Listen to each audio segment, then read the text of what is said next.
여호와여 나의 영혼이 주를 우러러 보나이다. 나의 하나님이여 내가 주께 의지하였사오니 나를 부끄럽지 않게 하시고 나의 원수들이 나를 이겨 개가를 부르지 못하게 하소서. 주를 바라는 자들은 수치를 당하지 아니하려니와 까닭 없이 속이는 자들은 수치를 당하리이다. 여호와여 주의 도를 내게 보이시고 주의 길을 내게 가르치소서. 주의 진리로 나를 지도하시고 교훈하소서. 주는 내 구원의 하나님이시니 내가 종일 주를 기다리나이다. 여호와여 주의 긍휼하심과 인자하심이 영원부터 있었사오니 주여 이것들을 기억하옵소서. 여호와여 내 젊은 시절의 죄와 허물을 기억하지 마시고 주의 인자하심을 따라 주께서 나를 기억하시되 주의 선하심으로 하옵소서. 여호와는 선하시고 정직하시니 그러므로 그의 도로 죄인들을 교훈하시리로다. 온유한 자를 정의로 지도하시며 온유한 자에게 그의 도를 가르치시리로다. 여호와의 모든 길은 그의 언약과 증거를 지키는 자에게 인자와 진리로다. 여호와여 나의 죄악이 크오니 주의 이름으로 말미암아 사하소서. 여호와를 경외하는 자 누구냐? 그가 택할 길을 그에게 가르치시리로다. 그의 영혼은 평안히 살고 그의 자손은 땅을 생소가리로다. 여호와의 친밀하심이 그를 경외하는 자들에게 있으며 그의 언약을 그들에게 보이시리로다. 내 눈이 항상 여호와를 바라보면 내 발을 그물에서 벗어나게 하실 것이미로다. 주여 나는 의롭고 괴로우니 내게 돌이키사 나에게 은혜를 베푸소서. 내 마음에 근심이 많사오니 나를 고난에서 끌어내소서. 나의 곤고와 환난을 보시고 내 모든 죄를 사하소서. 내 원수를 보소서. 그들의 수가 많고 나를 심히 미워하나이다. 내 영혼을 지켜 나를 구원하소서. 내가 주께 피하오니 수치를 당하지 않게 하소서. 내가 주를 바라오니 성실과 정직으로 나를 보호하소서. 하나님이여 이스라엘을 그 모든 환난에서 속량하소서. 아멘. 아멘.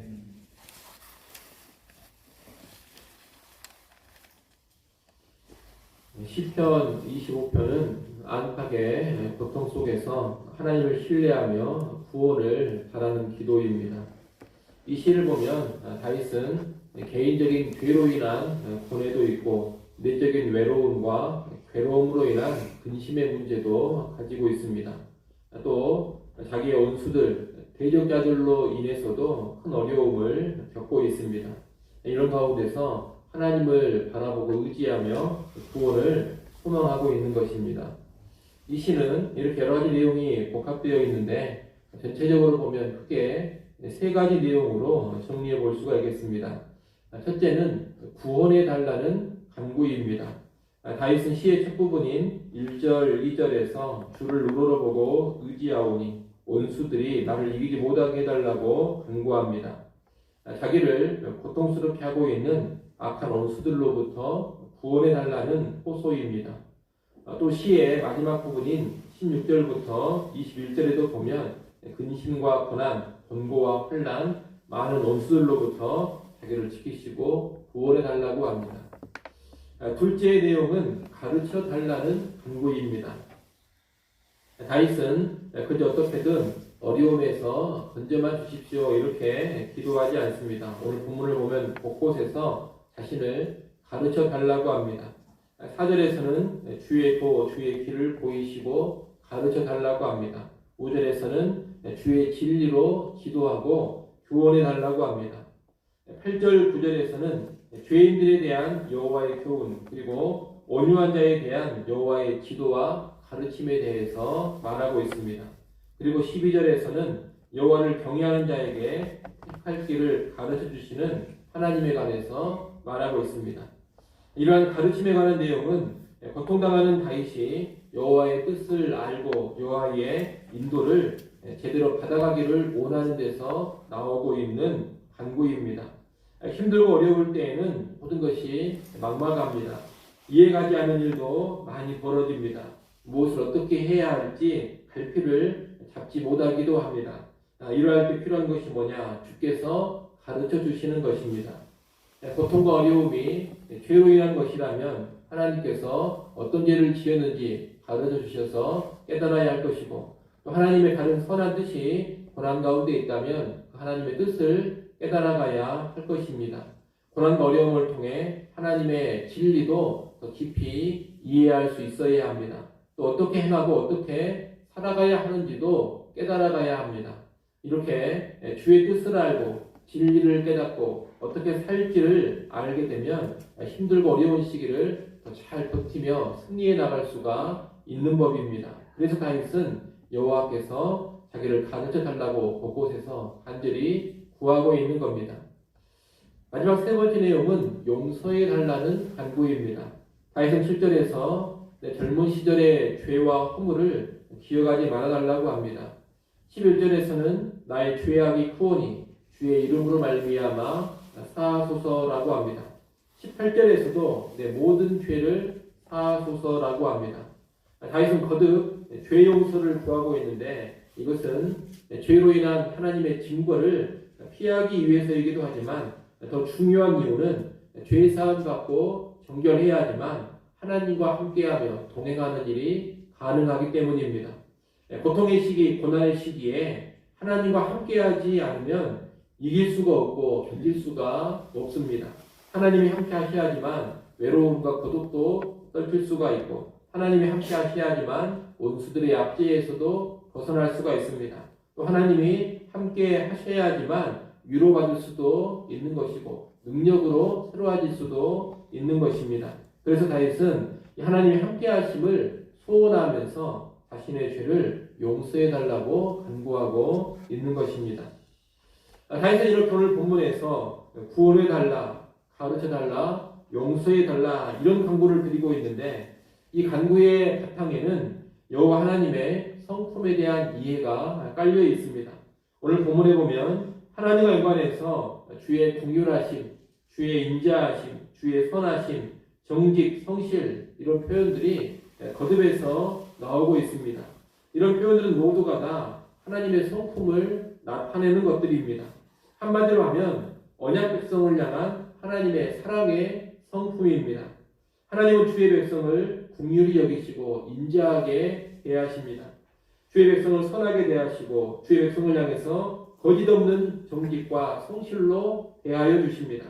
다윗은 하나님께서 이런 분이시라는 것을 잘 알고 이런 하나님의 성품에 근거해서 구원과 가르침과 용서해 주심을 호소하고 있는 겁니다. 다시 말하면 이 다윗은 하나님을 아는 지식 가운데 기도하고 있습니다. 맹목적으로 기도하고 있는 것이 아닙니다. 또 자기의 열심이나 자기의 간절함에 근거해서 기도하고 있는 것도 아닙니다. 하나님이 어떤 분이신지를 잘 알고 하나님의 성품을 의지해서 기도하고 있다는 것입니다. 여러분, 기도의 응답이라는 것은 그저 나의 간절함이라든가 나의 열심에 달려있는 것이 아닙니다. 기도 응답의 근본은 어디에 달려있는 것이냐? 선하신 하나님의 성품에 달려있습니다. 그래서 다윗은 하나님의 성품을 잘 알고서 하나님의 성품을 하나하나 아뢰면서 기도를 하고 있는 것입니다. 우리가 기도하는 하나님이 어떤 분이신지를 잘 알아야 합니다. 인자와 긍휼이 풍성하시고 지극히 선하신 하나님이십니다. 또 약속하신 대로 정직하게 행하시고 약속하신 대로 성실하고 신실하게 일해 주시는 하나님이십니다. 이런 하나님이시기 때문에 우리가 기도할 수가 있는 겁니다. 여러분, 기도는 나의 어떠함 이전에 하나님의 어떠함에 근거를 두고 올리는 것입니다.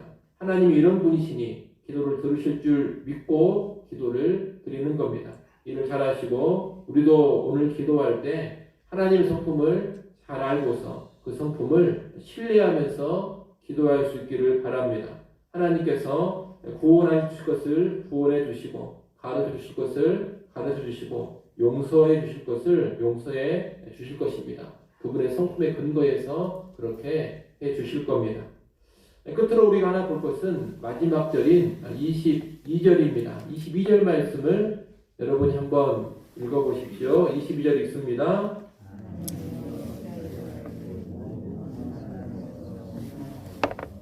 아멘. 25편은 계속해서 다윗 개인의 혼란과 고통을 다루고 있는데 이 맨 마지막 절에서 이스라엘 민족 전체적인 차원의 이야기를 하고 있습니다.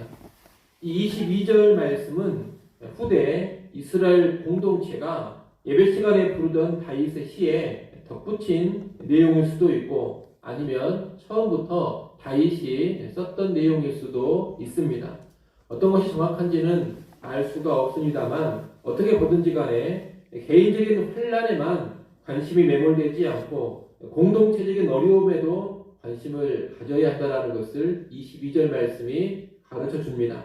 개인의 고통과 혼란을 돌보아 주시고 구원해 주시는 하나님께서 공동체의 고통과 혼란도 돌보시며 구원하시기를 바라고 기도하는 것이 주의 백성의 합당한 태도라는 것입니다. 그래서 21절에서 이 시가 끝나지 않고 22절에 이스라엘을 그 모든 혼란에서 속량하소서라는 말씀으로 끝나고 있는 것입니다. 오늘 우리가 이런 넓은 관심도 가질 수 있기를 바랍니다. 사람이 자기가 고난을 겪고 자기의 고통 가운데 많이 들어가 있게 되면은 자기밖에 보이지 않을 때가 많이 있습니다.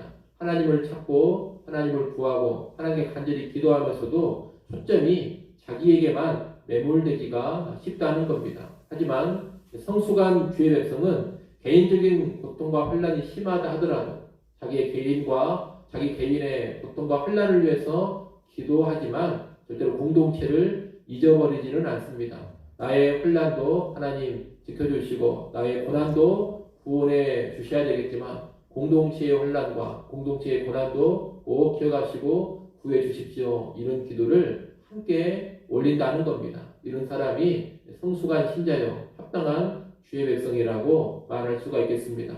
그러니 오늘 새벽 시간에 또 앞으로 여러분 남은 인생 기도에 가실 때에도 절대로 개인적인 관심에만 매몰되지 마시고 늘 교회 공동체를 기억하시고 우리가 살아가는 민족 공동체도 기억하면서 공동체를 위해서도 기도할 수 있는 우리 성도들이 될 수 있기를 간절히 소원합니다. 기도하겠습니다.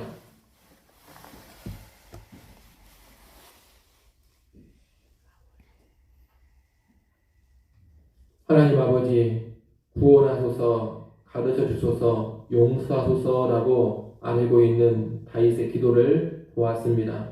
큰 혼란과 고통 가운데서 하나님의 성품을 신뢰하면서 이렇게 간구하고 있습니다. 오늘 우리도 하나님께 기도할 때 하나님의 성품을 절대적으로 신뢰하며 기도하게 하여 주시옵소서. 우리의 형편과 상황을 잘 아시는 아버지 하나님, 오늘 우리에게도 구원해 주실 것을 구원해 주시고 가르쳐 주실 것을 가르쳐 주시고 용서하실 죄를 용서하여 주시옵소서. 또한 우리 성도들 하나님 앞에 나와 기도할 때 내게 힘들고 어려운 일이 많이 일어난다 하더라도 개인적인 관심에 매몰되지 않게 하여 주옵소서. 내 개인을 위해서도 간절히 기도하고 호소하여야 되겠지만 공동체의 고난과 공동체의 아픔과 어려움도 결코 외면치 않게 하여 주옵소서. 언제나 내 자신과 더불어서 공동체를 함께 바라보고 생각하고 이해할 수 있는 성숙한 성도들 되게 하여 주시옵소서.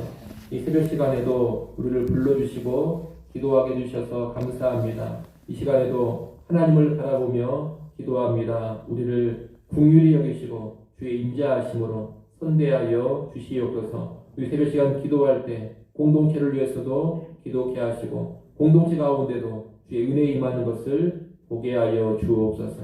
예수님의 이름으로 기도드리옵나이다. 아멘.